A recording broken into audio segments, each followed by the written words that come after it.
Herkese merhaba, ben Sinem.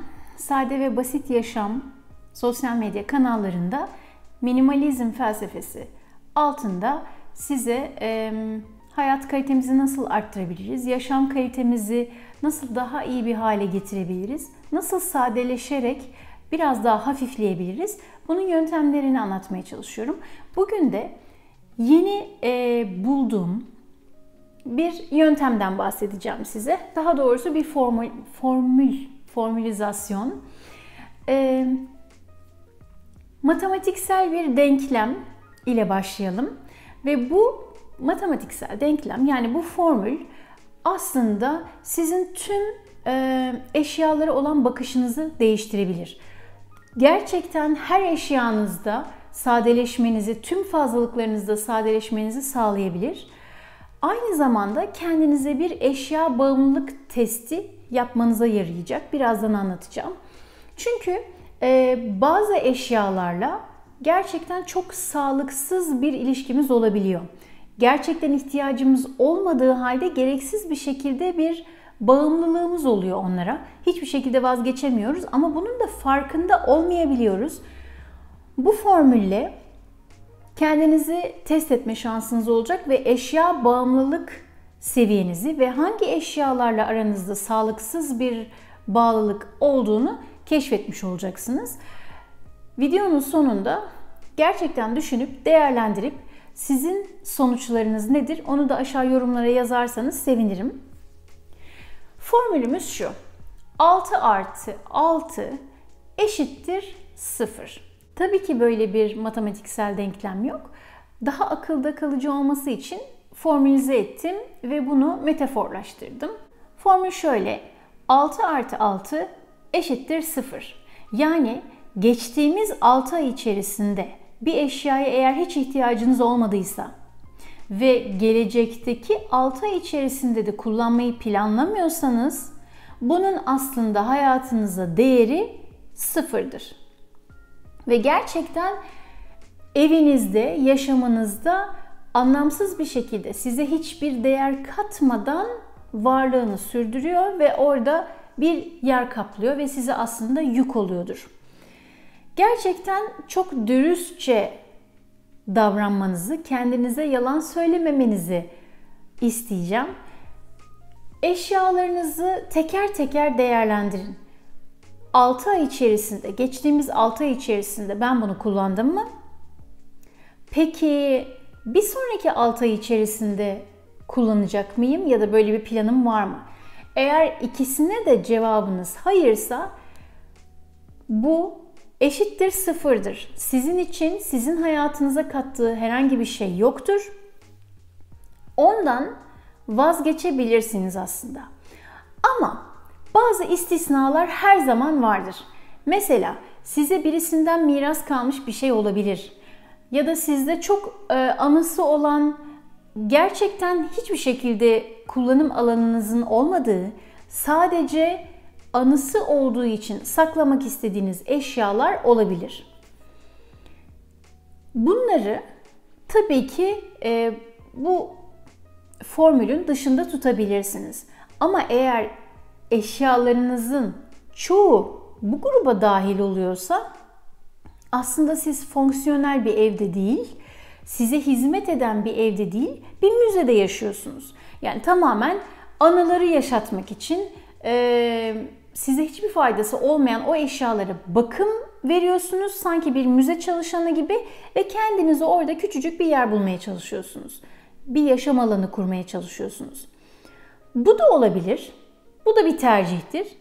Ama ben daha pragmatik yaklaştığım için, yani kullan ya da at felsefesiyle, use it or lose it, bunları genelde, tabii ki benim de öyle anısı olan eşyalarım var, fonksiyonel olmayan, ama gerçekten sayısını az tutmaya çalışıyorum. Hatta bununla ilgili de alan sınırlandırma metodu diye bir videom vardı. Onu da bu videonun sonuna eklemeye çalışırım.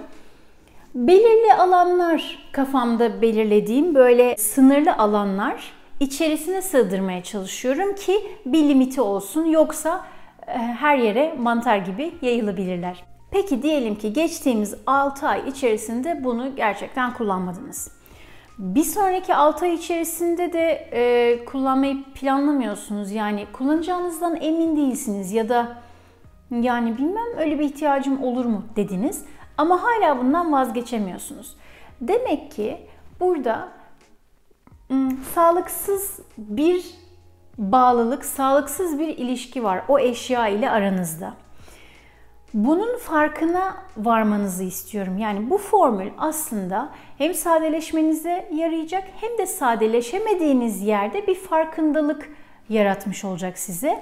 Sizin demek ki bu eşyalarla aranızda sağlıksız bir ilişki var. Bunun üzerine belki biraz daha düşünebilirsiniz.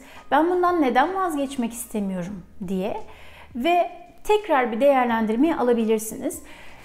Eğer bu formüle şöyle genel olarak bir bakarsanız geçirmiş olduğunuz 6 ay ve gelecekteki 6 ayı kapsadığı için yani 1 yılı kapsıyor ve aslında bütün mevsimler var içerisinde.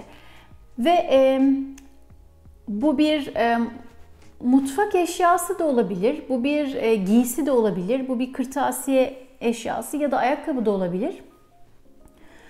Tüm bir yıl yani tüm mevsimler arasında eğer buna hiç ihtiyacınız olmadığını ve olmayacağını düşünüyorsanız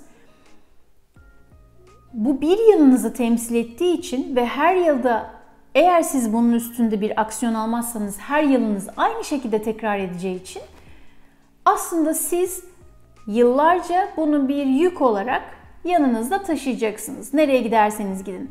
İşte ev taşıyacaksınız, götürmek zorundasınız.